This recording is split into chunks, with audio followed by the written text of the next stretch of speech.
Consider this: how to think good and not stupid or dumb, as a self-help manual.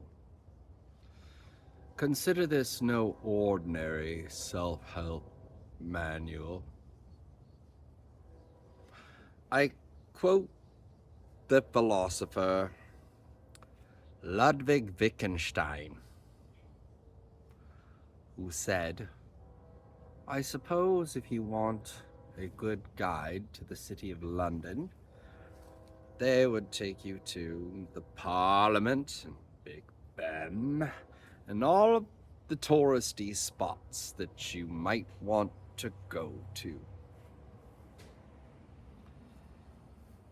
And if you had a bad guide, the bad guide would take you to down this strange alleyway, under the sewers, over this bizarre bridge that goes to nowhere, and all the various nooks and the crannies and the nooks where there's books to be read,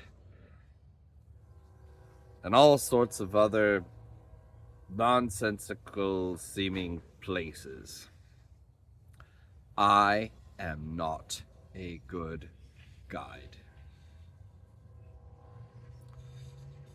I take a nod from Wittgenstein in that I will take you down several nooks and crannies and places and things that you might at first find boring and inconsequential, nonsensical, and all that.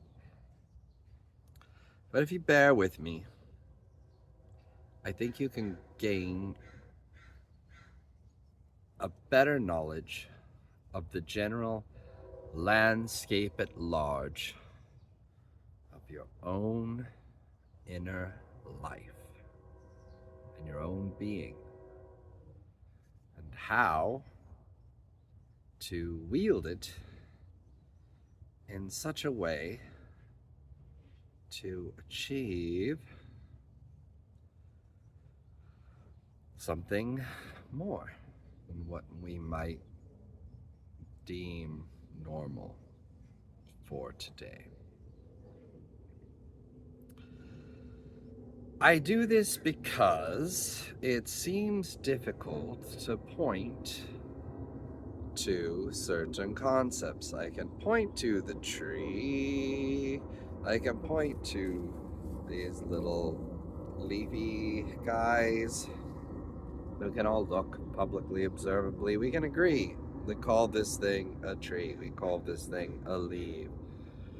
But when we get to things like consciousness, how do we point to that? How do we point to our internal states of being, which I assume we can't know more than that, truly, really, if you think about it, at least with any certainty. And so I will take you far afield of what you might think of as normal philosophy, to the point that you might even think that I just have nothing behind me and I just blah blah blah blah blah blah blah blah. I trick you into thinking that I actually have something going on that I don't even have going on. But I promise you, if you do stick with me,